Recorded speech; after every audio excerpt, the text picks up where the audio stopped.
Cuéntame, let's talk about books.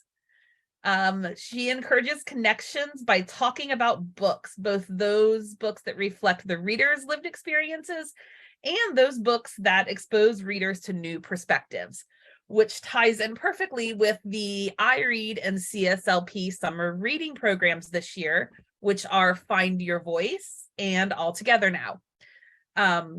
We're excited to have Meg here tonight as part of our summer reading program. Meg, if you want to go ahead and turn your camera on. Here I am. Hi, how are you? I'm good. How are you doing? Thanks for having me. Hi, everybody Great. out there. All right, just a couple things before we get going. We do not have the chat on, but the Q&A is on, and we will have a question and answer section at the end if you want to ask Meg any questions. And thank you so much again for joining us. And I think that you are going to start out by doing a little reading. Oh, yes, right off the bat. Okay. Right off the bat. Well, if you want to talk, if you want to introduce yourself first and talk a little bit about that first, if you'd rather do that. Sure. Oh, no. I'll jump right in. I'll jump right in on this beautiful summer day. I hope everybody's doing well. So, when I'm asked to do readings, I never know really which book to pick, which, whether picture book or an older book or whatever. And so I decided that I was going to read from Merci Suarez Can't Dance. You might have it in this original cover, but it's just been rejacketed in these beautiful pink covers. And both those covers are by Joseph Beda, one of my favorite children's illustrators, the same guy who did the cover of Esperanza Rising. And anyway, one of my favorite. So the reason I'm picking this one is this is the second book in the Merci Suarez series. The last book just came out, Merci Suarez Plays It Cool. But Merci Suarez Can't Dance is the middle book that came out during COVID. Right. So we all know what happened to those poor books that came out during COVID. But it's Merci in the 7th grade. And I'm going to start reading from on page 123. I'll just read for a couple of minutes so that you could get the sound of it. And I chose this because it's a moment in the 7th grade when Merci is getting ready. The school dance is happening, the Heart Ball, which is just the bane of her existence, the thought of going to this school dance. And her friend Hannah is working on the dance committee. Hannah, who loves nothing more than glitter and arts and crafts. And Edna Santos, her arch nemesis, Mercy's arch nemesis, is being rather friendly to Hannah. And so this is just a moment among 3 girls in the 7th grade. And I think this is going to sound familiar to a lot of you. Merci arrives holding a box of used CDs she's going to donate for the dance committee. And here it is. Hello? I step inside. Light is coming from the last space that's around the corner behind the screen, so I walk over. It's Hannah. She's standing at a work table with Edna, and they're each armed with a shaker full of glitter, and they're aiming it at an enormous cardboard heart, which I suppose is for the Heart Ball. But they're laughing together so hard that they don't hear me when I come in. Hi, I say again. Hannah turns. Oh, hi, Merci, she says, trying to catch her breath. Her cheeks are flushed, and little dots of glitter are stuck to her arms. Edna stays mum. I step closer. What's so funny? Nothing, Hannah says, but she turns pink in the face and snorts a little. Kissing, Edna says. Hannah tosses some glitter at Edna. Gross. And then they burst into giggles again. How is kissing funny? I think back to the 2 options that Edna explained to us in gory detail in the locker room not too long ago. It almost made me sick. Her sister had told her everything, she said, as we huddled near the unused showers to hear. There's wet and dry, depending, and tongues could be involved. This year, Edna likes a kid named Brent from the 8th grade who has muscles and the start of a mustache like a high schooler. It's kind of scary to look at him. Maybe now she knows about kissing for real? Who's kissing? The box in my hand feels heavy all of a sudden. As I keep my eyes on Hannah, I'm thinking about Thea and Simone all over again. Not me, Hannah says, and relief washes over me. Of course not, I say. Edna shrugs. Well, you have to kiss somebody sometime, she says. We all do. We're nearly 13. I stare at her thinking, is that a rule? Hannah keeps her eyes down on the heart that she's decorating, considering the bare spots. Her cheeks are blotchy. What's in the box? She asks me suddenly, and I pull it out. I hold it out as she peeks inside and pulls out a CD. Oh, we could make mobiles. They'll sparkle on the dance floor. She looks at me. You want to stay after school today and work on that with me? But Edna pipes up before I can answer. Don't you think we have enough decorations, Hannah? She says. Besides, those CDs are going to look small and cheap hanging from the gym ceiling. She glances at me. No offense. The warning bell rings and Edna grabs her backpack. She puckers her lips at Hannah and makes big smoochy noises as she heads out the door. Bye, Hannah, Bobana, she croons, and Hannah laughs. Then she looks at the clock and gasps, we only have a few minutes to get to homeroom. Can you help me put this away, Medici? I don't want to be late. I glance after Edna, wondering why she didn't stay to help and why Hannah doesn't seem to mind. Hannah hurries to place my box of CDs on the shelf while I move in what feels like slow motion, putting the glue bottles back where they belong. She grabs the broom and dustpan and begins sweeping. And all the while, I'm thinking back to last year when Edna tore up the costume that Abuela helped make for Michael Clark, how Edna invited everyone to a sleepover party except me. Why does Hannah like her? And why is she on this stupid committee? Are you and Edna friends now? It sounds like I'm accusing her. Are you going to start kissing people? I want to ask. And Hannah puts down the broom and moves the hearts to the drying rack. She turns to me. We're on the dance committee, that's all. She's bossy and horrible, I point out. Hannah says, sometimes yes, but not always. And besides, we declared a truce, remember? You have to try too. I dig in. Almost no one likes her anymore, I say, not even Rachel. Hannah plucks at her hair nervously. Merci, that's mean. But it's true. Before Hannah can argue, Lena's voice comes over the loudspeakers to start the morning announcements. Hannah turns off the lights and we hurry down the hall. Good morning, Rams. This is Lena Cahill and Darius Ulmer. It's National Tater Tot Day. She asks everyone to stand for the pledge, and Hannah and I freeze in our spots like we're supposed to. I can't see a flag anywhere, though, so we have to pretend. We put our hands to our hearts, and we promise our allegiance to thin air. And I'll stop there.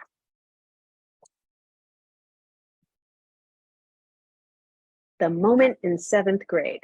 The moment in seventh grade. Seventh grade is rough for everyone. And I think that's why I love the Mercy books, is they are so good at capturing those moments of middle school when you are just trying to figure it out. Yeah. And there's so many corners to figure out, right? There's figuring out your friends, figuring out love, figuring out your body, figuring out your teachers, all of it. It's just such a stew. It's been fun writing those books for that reason. And sometimes, you know, awkward. Sometimes it's awkward to write them, you know, like I feel awkward writing the things, you know. Oh yeah. But secondhand embarrassment. Right, exactly. Do you think you'll continue with Mercy as she gets older and maybe goes into high school, or wouldn't keep that going be fun? After this? Nope. I want to write the arc of the 3 years, 6th grade, 7th grade, and 8th grade, mostly because I don't know what you were like in middle school, but like if you look at a picture of me when I was 10 and 11 getting ready to go into middle school, and then fast forward to me like entering ninth grade. It's shocking, right? The It's metamorphosis that happens. yes. And that gave me plenty to unpack. And Yeah. I also wanted to unpack a family's journey through illness, Mhm. and see that to its natural stopping point. So there are other kinds of books that I want to write. There are other stories that I'm, you know, teasing apart in my mind right now, but I feel like the Mercy books are complete.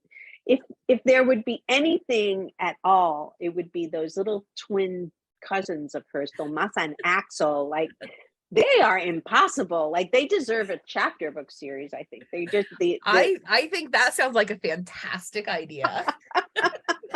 yeah. They would Who be who wonderful to would read about. survive them? Yes. And anybody who teaches out there has had a Tomas and Axel duo. They have had to tangle with them before. So speaking of teaching, you have a long career in education before you started writing. And you've taught in New York, Florida and Virginia. So you've had lots of different experiences. Can you talk a little bit about the commonalities that you see in the day-to-day experiences of kids in different parts of the country? Because like Sure. you said, middle school, we all go through those awkward years. So what are some of the things that were similar no matter Yeah. where you taught? Well, I taught in New York and in Florida. By the time I came to Virginia, I had become a mother and I was sort of segueing into writing. So I did Yeah. other kinds of things here. But anyway, I did teach in New York and Florida. So I think some of the differences are, especially when you teach in a place like New York City, right?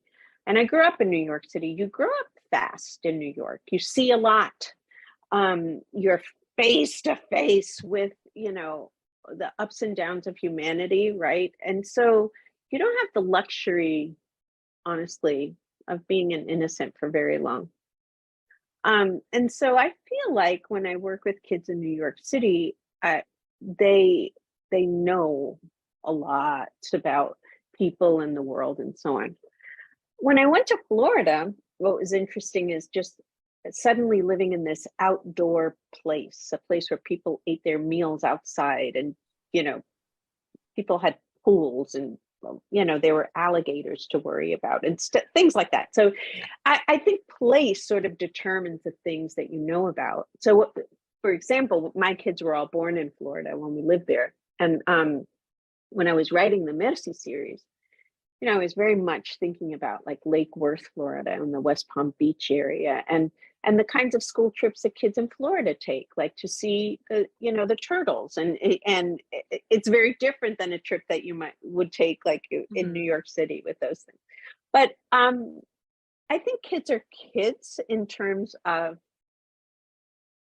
how they have to stretch themselves, and how they have to figure out how to cope with each other and with their families, and honestly with themselves, right? How they have to face themselves.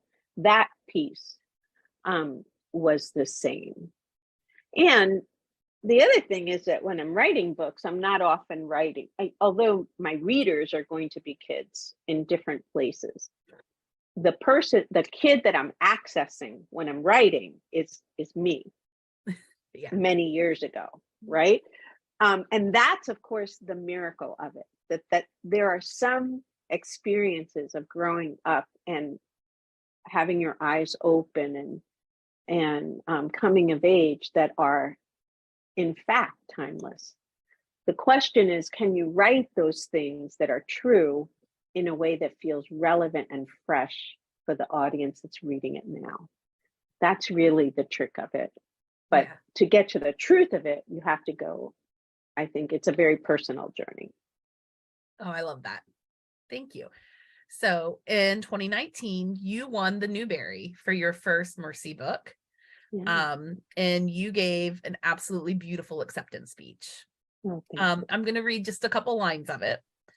Life is full of wonderful surprises, like new friends in the 6th grade and lousy ones, like loneliness and family illnesses. She discovers, as always children will, that happiness and heartbreak coexist in a life well lived. Sometimes all there is to do is switch to a different gear, push on, always with the hope of a better day. So you gave that speech, and then a couple months later, the world sort of shut down. And the pandemic started, and we had all of the shutdowns for COVID. Yeah.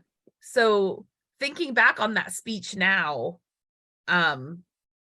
and then thinking about what has happened, how do you connect the two and the experiences that the kids, because pre-COVID kids are, it's very different, the missed school experiences.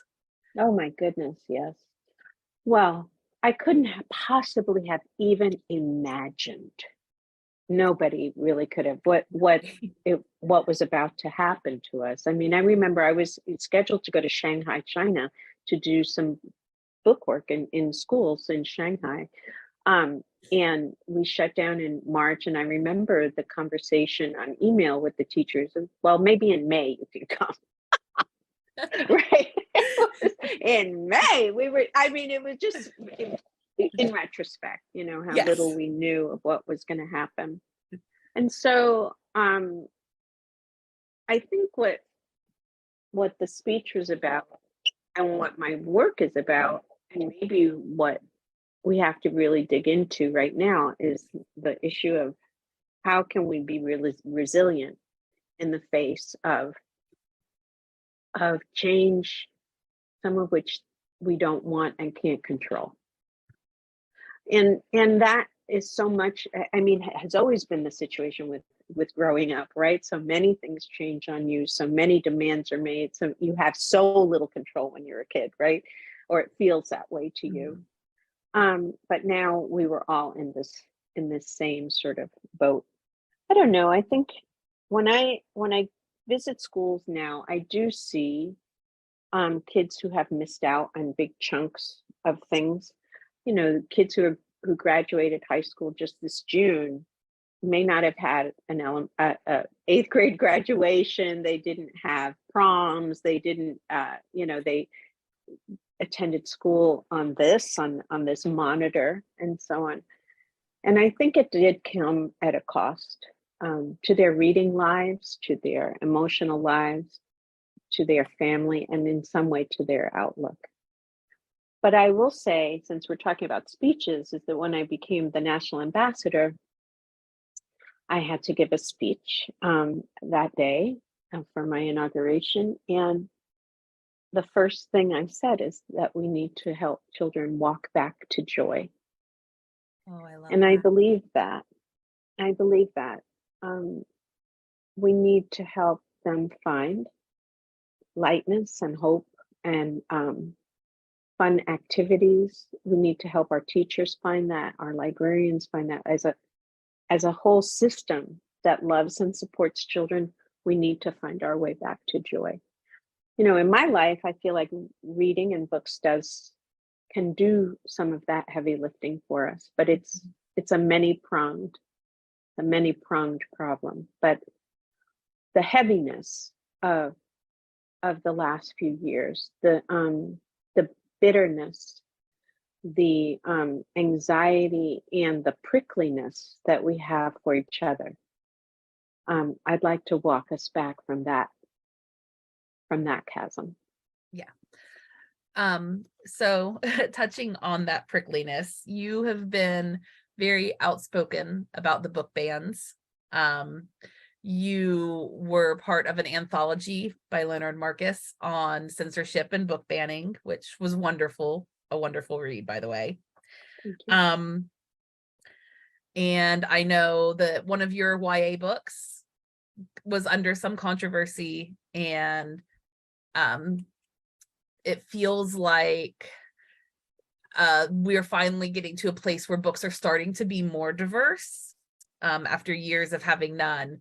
And with that is coming these book bannings and critical race theory and trying to erase a lot of lived experiences, especially with people of color.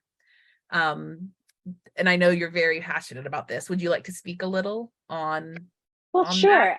And on this, I'm going to be very clear that I'm speaking as Meg, right, and not as Yes. the ambassador, because when I'm talking as the ambassador of literature, I have to be very aware that I'm the ambassador for all children in this country, and that includes children whose parents see things very differently than I do, right? Yes.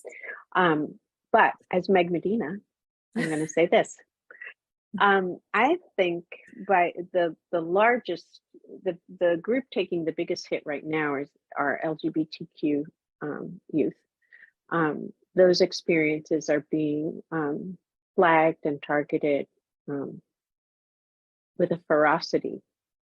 But it's spreading also to cultural content that's being cast sort of as being un-American, like to state a point of view or to retell an experience that makes someone else uncomfortable is sometimes called being anti-American or not good for this nation, and so on.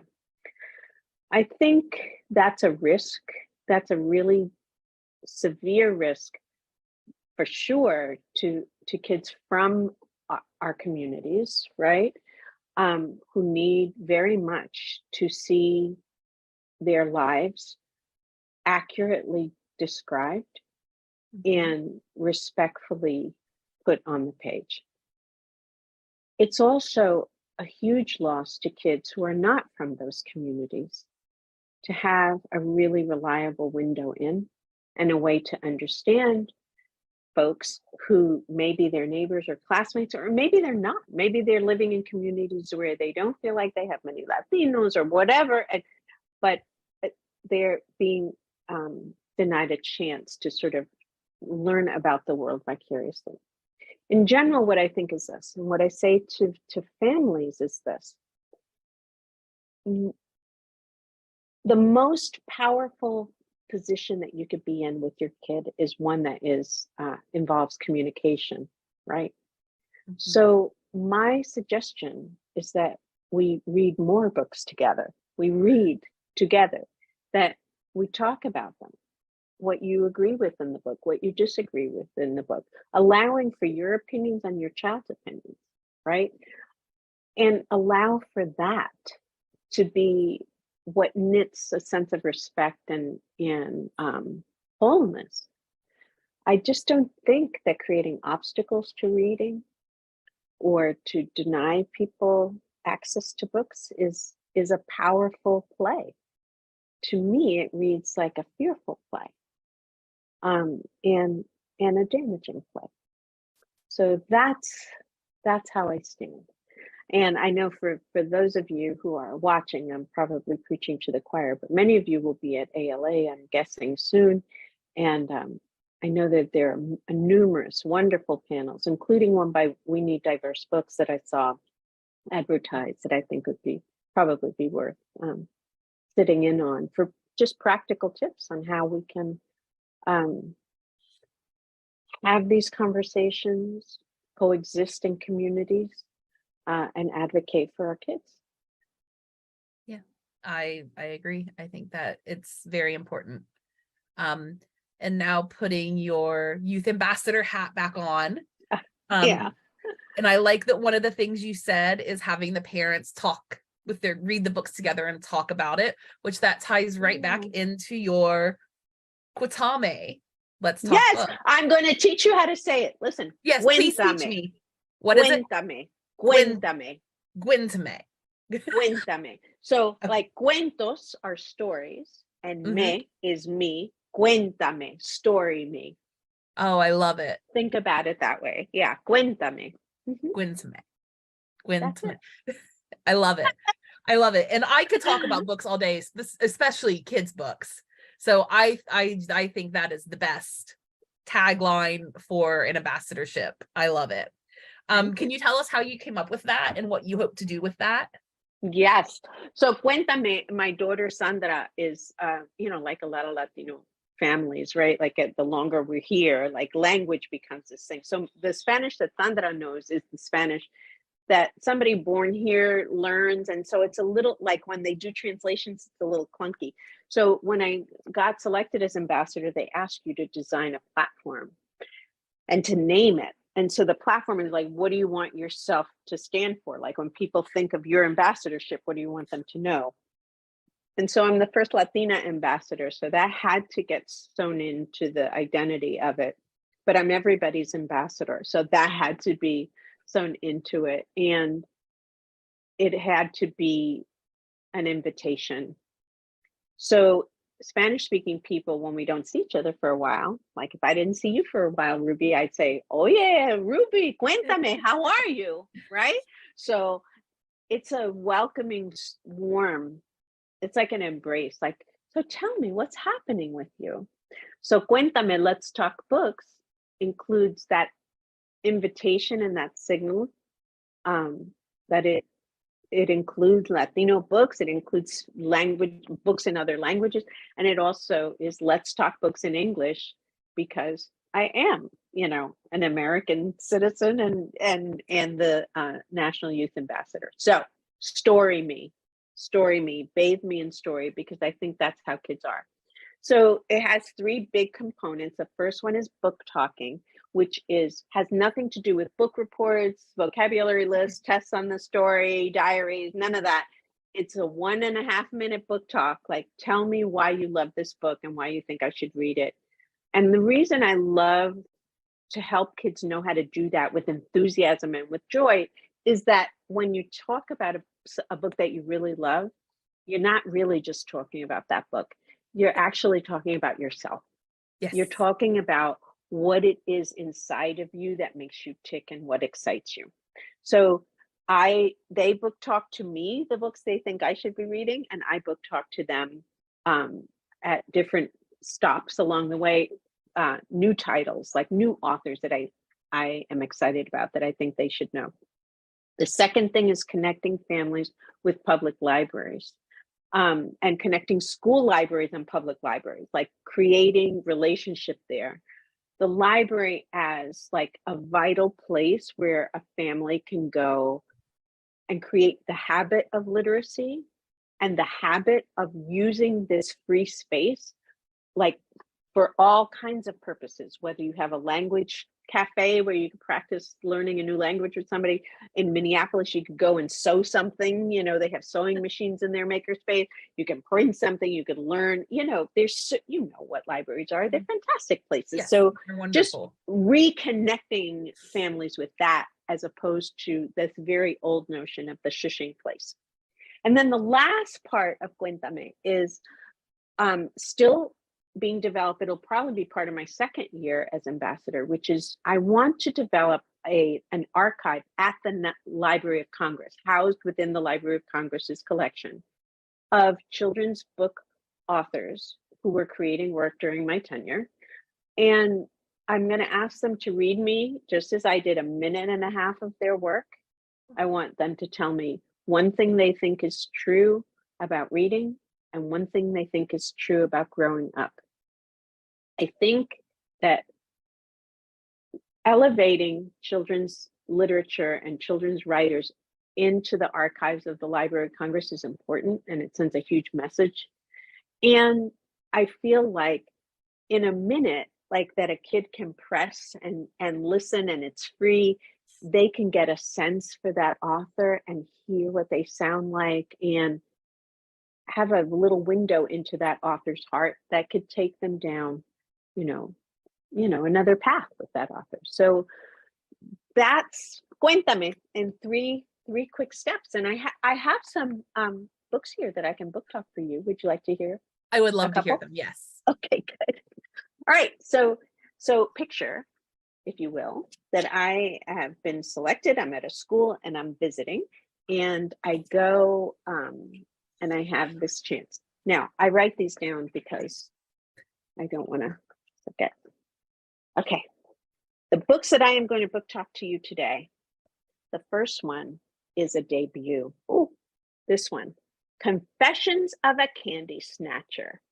This is by Phoebe Sinclair. I know that looks like it says Phoebe, but it is pronounced for this person, Phoebe Sinclair, and it is illustrated by Theodore Taylor III. It is a Candlewick book that's coming out in August. So the bound books are out now.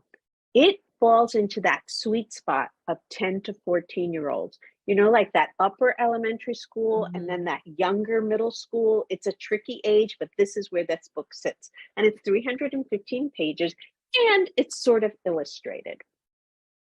Here it is, Confessions of a Candy Snatcher. What is the worst thing that you have ever done in your life? And does anybody besides you know about it? Ooh, that's a sticky question. But that's what 12-year-old Jonas is up against. For a couple of years now, he and his friends have been Halloween night candy snatchers. Boys who prey on little kids on Halloween night. They stalk, they chase, and they steal their candy. Nobody gets hurt, right?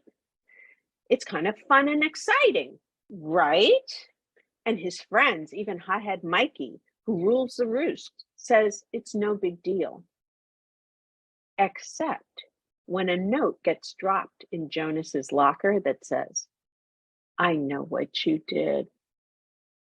Who knows about what happened that night when Jonas attacked a kid he knows and a kid who fought back? And what's going to happen to him if his classmates find out what he's been doing, if the school finds out, and worst of all, if his parents, who are already living apart and at each other's throats, if they find out he's dead. This is a novel that is so full of voice that I can't help but be impressed that Phoebe is a debut author. It's incredible. I don't know how a first-time novelist can nail the sound of a 12-year-old kid so well, with so much humor and so much honesty, and sometimes with heartbreaking love. Also, without the use of quotation marks, might I add. So this can be a challenge to read, to get used to, especially if you're one of those prickly people about punctuation. This is written the way kids now write, with their thumbs, sometimes without punctuation at all. It touches on making zines, those little handmade magazines. It touches on male friendships. It touches on pressures. It touches on violence, on the things that we like to shrug off and say are not serious. It touches on families and how they break apart, but mostly, Confessions of a Candy Snatcher examines how we find our way back from the worst side of ourselves. I really recommend it. It's fun. That sounds amazing. It is. It is really amazing. I love this book. And full disclosure, I am published by Candlewood Press, but I would love this book even if it was published by Macmillan or anywhere else. Okay, I have another absolute treasure. Maybe some of you know this book already. Gibberish by Young Volk. Okay. If you are a code breaker, you're going to love this picture book. Dad has sailed many miles across the world on a boat and a plane to get to his new home. But today is his first day of school. When people speak, it will sound like gibberish does. Just listen and do the best you can, Ma tells him. And so begins his day. With the bus driver and the teacher and all the students, it does sound like gibberish. In fact, they all sound a little monsterish, perhaps a little like aliens, which is where the illustrations come in. All of the characters at the beginning are drawn like aliens, with no way to communicate or read or understand what's happening. School becomes a very lonely place until something special falls out of a tree. Something, or is it someone, who begins to change everything for the better. Being somewhere new and not speaking the language can be really scary and lonely. But this is a story of what happens when people around us reach out in friendship to help us break that code. I love this book. I loved it. Like, I was thinking of my own book, Mango Abuela and Me, and I would love to see these two books paired somehow. I love how the artist shows how we break the code of language and how we can come to see people not as strange aliens, but as new friends. And if you are very clever, and I suspect that some of you are, you will take a look at these end papers and discover that the artist has left a secret language message in code for you to figure out and discover yourself. Gibberish by Young Bo. Well, that looks amazing too. And I want to go to the library and check it out. That's right. So I need to break the code and see what the secret message is. So you can picture when I go to these schools, like I talk about that, and then they ask me questions, and then I say, so what are you reading? Cuéntame. And then they tell me what I should be reading. And it becomes very fun. It becomes a very loose, wonderful book conversation. That's awesome. I love that. So do you have, I'm going to throw this out there. If the questions are open, if anybody has any questions, please submit them to the Q&A. As of right now, it doesn't look like we have anything. But I do have one more question for you, Meg. What is your advice to kids out there that are thinking that they want to be a writer and they're trying to find their voice and they want to tell their story? Do you have any advice or tips or any inspirational sayings for them to think about? Yes, I have no inspirational saying except the one on my door. Wait, if I tilt my computer, you see it says do what you love. What you love. Yeah, that is stuck on my door for years, mostly now because I can't get it off without ripping off the paint, but I do believe that. Okay, so advice for writers. Here's what I say. The first thing is you're going to have to be a reader, right? Just read widely, as wide as you can. Read the things that you really love to read. Experiment with the things that you've never read before. Just read and read and read. It gives you words. It gives you tools and ideas for how to write, how to do a mystery, how to do a cliffhanger at the end of a chapter. Like all of that comes from reading a lot of examples like that. I would also say to you that when you're a student, when you're a young person, your voice is developing and your voice is changing, sometimes literally, but it is true like in your writing voice too. And that's cool. Right? It's not always going to be perfect. So one thing that I used to do when I taught writing to my students is that we would use mentor texts, right? We'd look at, let's say, a book written by Julia Alvarez, or maybe Tori Maldonado, or Katie Camillo, whatever. We'd pick a book that we thought was really good about one particular thing. And we'd do our own assignment, sort of experimenting with that strategy that the author used or with the voice that that author was using. You don't want to copy someone else's voice, but it's perfectly reasonable to tap around, figuring out different ways to say it and how you're most comfortable sounding on the page. Funny story is that when I first started writing, I had very few examples of Latino literature, right? I had grown up reading all of the, what you and I were talking about before we started recording, right? Like the famous canon of American high school literature. Help us. Yeah. And so when I started writing, I had this sound almost like a British person on paper. What did that have to do with a Cuban girl from Queens? Nada. But in my mind, I felt, or I had been led to believe or been educated on this canon, like this was the sound of good, quote unquote, good writing. So it took reading outside of that. It took reading House on Mango Street. It took reading out, finding all kinds of voices to help me find my own. So don't be in a big rush necessarily to find the final voice, but give yourself lots of room to grow, I think is the best advice I can give. Yeah. Thank you.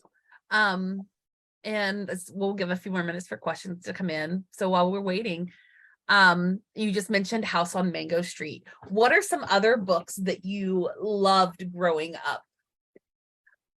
Well, House on Mango Street, I didn't read until I was in college. But growing up, my very favorite book was Charlotte's Web, because it was a Yes. book about friendship. And I think I still, and about relationships, right?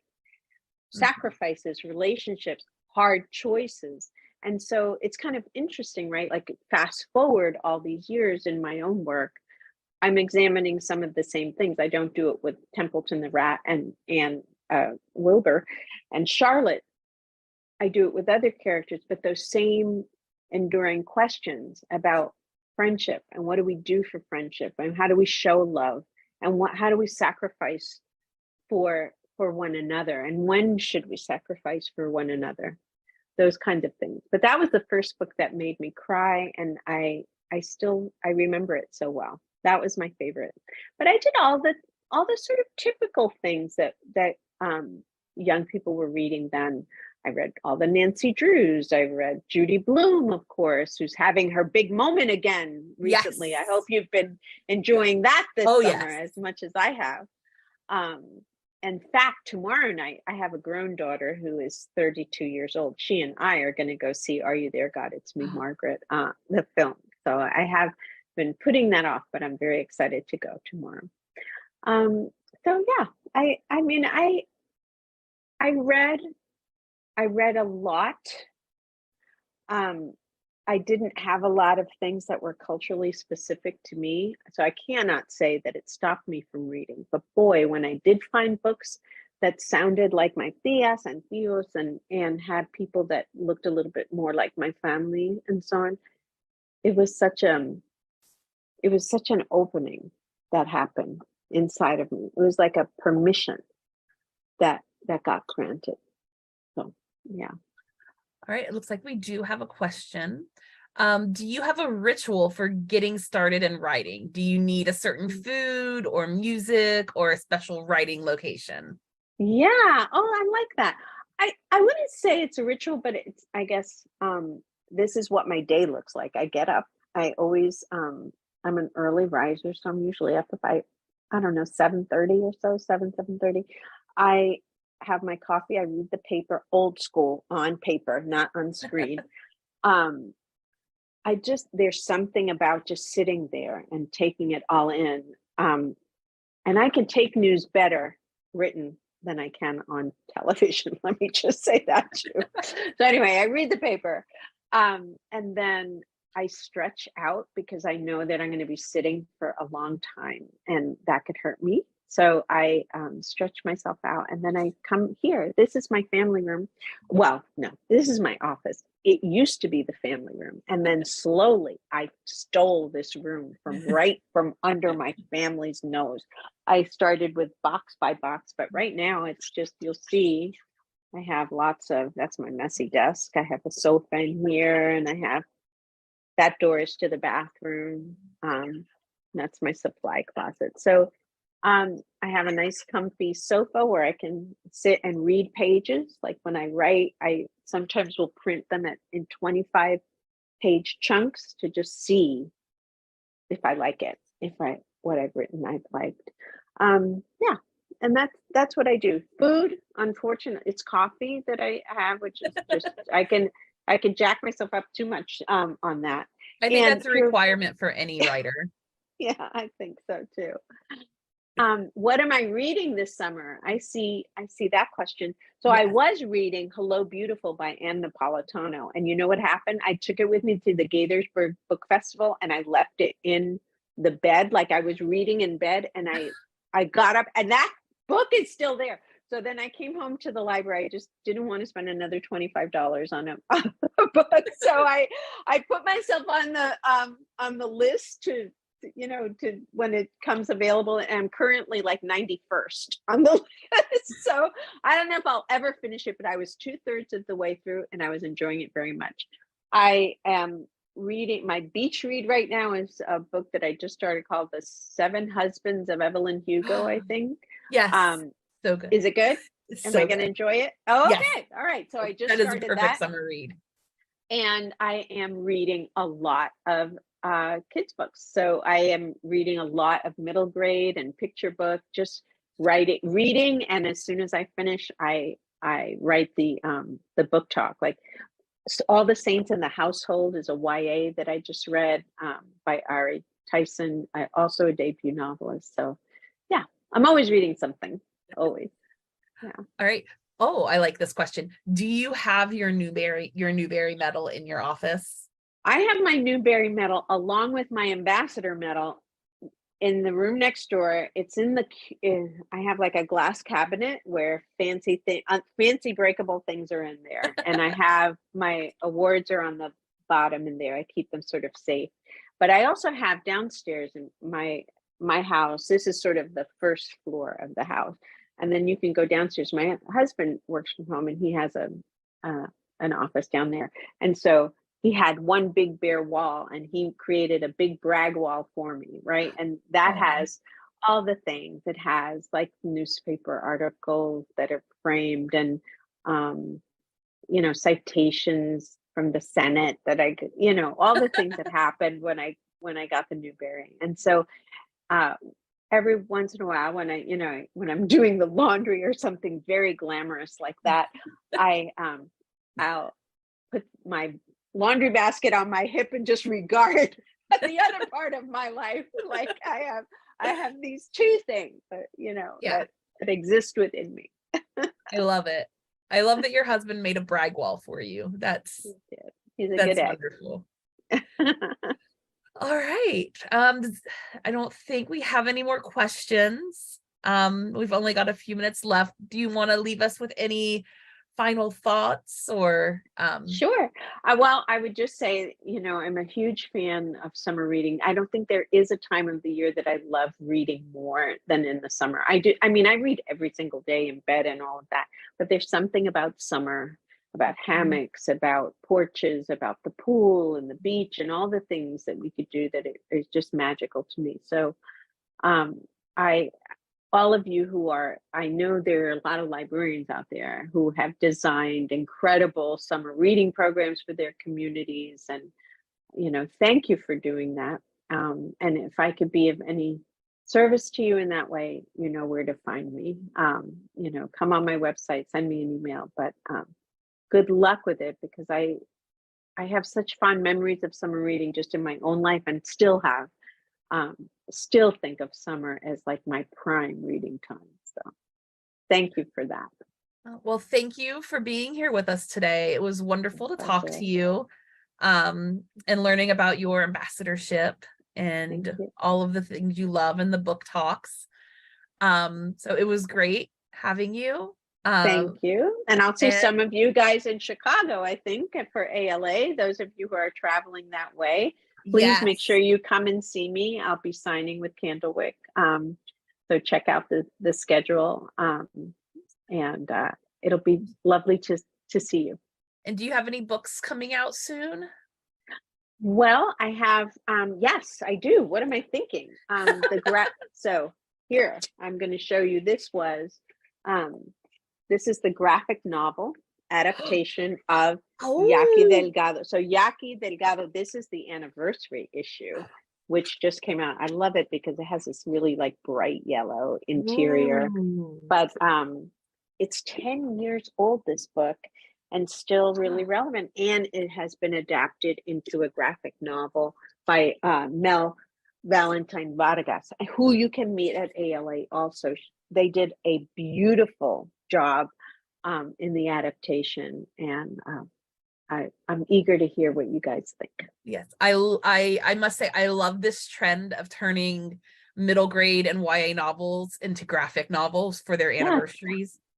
I agree. It's a whole new a new way to yes, long live Yaqui. It is a new way of delivering story. Yes. And engaging kids who may prefer it in that format. And I still think it opens the same sorts of conversations and has the same depth. So absolutely. I'm excited to see how it does. All right. Well, enjoy your time in Chicago. Will do. And it was great talking to you. Thank you so much for being with us today, Meg. Thank you, Ruby. Bye, everybody. Thanks for having Bye. me. Take care.